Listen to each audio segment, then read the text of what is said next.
Baby dance floor ready, ಒಂದು break dance ಬಿಡಿ ಅಂತ ನಮ್ಮೆಲ್ಲರ ಹಾರ್ಟನ್ನೇ ಕೊಡಿಸೋ ರೀತಿ ಡಾನ್ಸ್ ಮಾಡಿದಂತ ನಮ್ರತಾ ಗೌಡ ಅವರಿಗೆ ಬರಲಿ ಜೋರ ಚಪ್ಪಾಳೆ.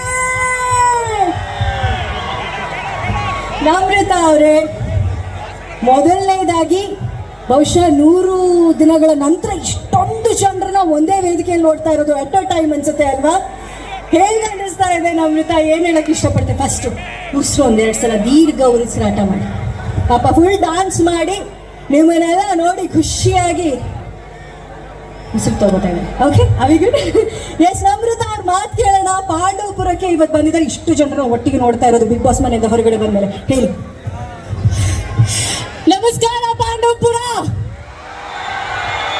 ಇಷ್ಟೇನಾ? ಅಷ್ಟು ನೋಡೋಷ್ಟು ದೂರ ಜನ ಇದ್ರೆ ಇಷ್ಟೇನಾ ಎನರ್ಜಿ? ನಮಸ್ಕಾರ ಪಾಂಡವಪುರ.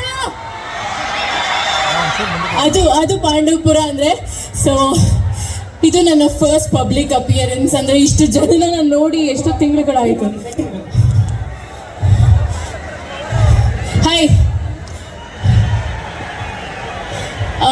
ಖುಷಿ ಆಗ್ತಿದೆ. 2ನೇ ಬಾರಿ ನಾನು ಪಾಂಡವಪುರದಲ್ಲಿ ಈ ವೇದಿಕೆ ಮೇಲೆ ಪರ್ಫಾರ್ಮ್ ಮಾಡ್ತಾ ಇರೋದು. ಗೊತ್ತಿರಲಿಲ್ಲ ನನಗೆ ಕಾಟೇರ ಇಂಥ ಒಂದು ದೊಡ್ಡ ಯಶಸ್ವಿಯಾದ ಸಿನಿಮಾ ಆಗಿದೆ ಅಂತ. ಸಿಕ್ಕಾಪಟ್ಟೆ ಖುಷಿ ಆಗ್ತಿದೆ.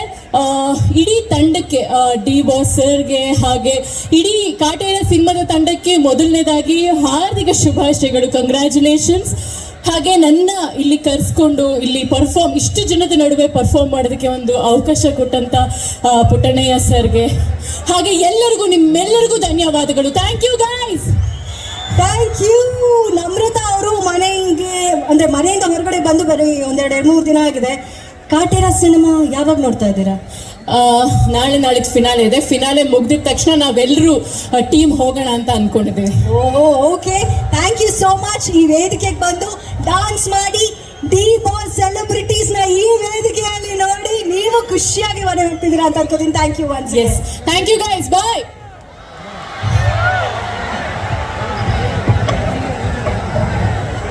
ನಮ್ರತಾ ಗೌಡ ಅವರ ಭರ್ಜರಿ ಪರ್ಫಾರ್ಮೆನ್ಸ್ ನಂತರ ಈ ವೇದಿಕೆಯಲ್ಲಿ ಒಂದು ಮಾತು ಹೇಳಬೇಕು.